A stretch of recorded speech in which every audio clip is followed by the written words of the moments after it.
Newsom may be right, actually, that neither of them will be the nominee in 2024. That's what the polling says, at least. But two people, well, they could be the nominees. They could also be on the stage for another reason. Two women specifically, Kamala Harris and Nikki Haley. That's a debate we would all want to watch, right? Harris versus Haley. Democratic strategist Johanna Maska, Princeton professor Lauren Wright with us now. Ladies, good to see both of you. I don't know. I'll start with you, Johanna. You think Kamala Harris does better debating a male Republican VP like she did Mike Pence, or a female?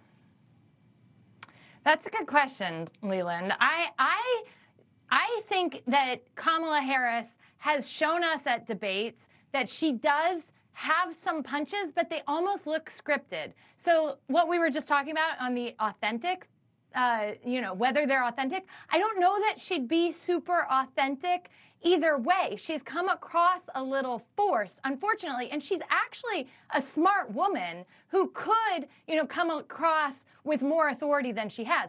I will say Nikki Haley, however, on every debate stage has absolutely looked the part to be there knocking down all those men. And I wonder how she'd do if it was a woman. We did see that a little bit with Elizabeth Warren last time around with Harris on the debate stage, and you saw the two of them sometimes going at some of the guys. I don't know what it would be like if it was a one-on-one. Yeah, look, and we've seen her, right, with Christian Welker in the NBC debate with a woman. That's a woman moderator. We'll see her with three women moderators, the NewsNation debate. This is Haley on the attack. We'll play that and get Lauren's thoughts. Take a listen.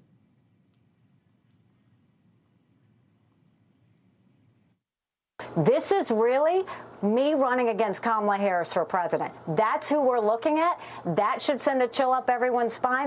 This has everything to do with Kamala's incompetence. All right, so this is, I think, a debate that Nikki Haley wants, Lauren. This would be the question, though.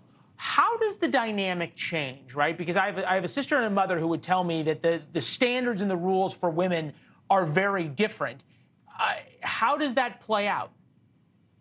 Well, they might be better behaved than a debate between two men on average. Maybe Johanna would agree with me on that. And I think you should pitch this idea, Leland, and I think you should moderate it.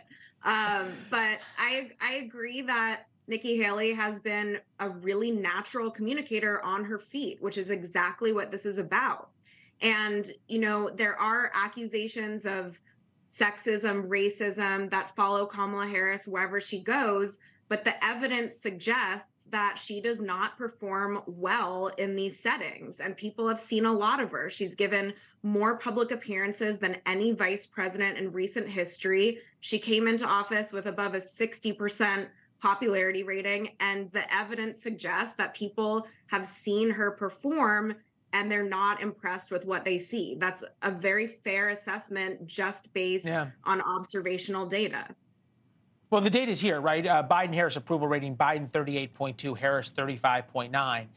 That's very unusual. Popular. That's right. Yeah, very unusual that a vice president's lower than the president. Johanna, I almost saw you, I wouldn't say you dare endorse Nikki Haley, but you did seem to have a positive feeling about it. Is that one of admiration or one of fear if she would be the nominee? It's interesting, Leland, you say that, because I was at our 15-year anniversary of all of our Obama people, and I said, part of me is secretly rooting for Nikki Haley because she tells the truth on the debate stage. And many people said she will be harder to beat. I know that, but I'd rather have a fair debate with someone on issues who actually has come into this because she loves this country so much that she wants to continue to invest in it, instead of someone who came from the background of being a TV show personality, although I do think he needs to show up to this debate because I think she's gaining on him. And it'll be interesting to see at our debate. It'd be very interesting to see if Trump shows up to this one. It'll be really interesting, depending on how things shake out before Iowa, whether he feels the need to.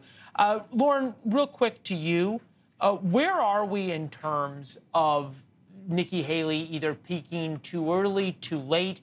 Does the idea that she can hang with the guys, if you will, does that give her a little bit of armor, perhaps, in the coming debate versus if she was debating another woman in Kamala Harris?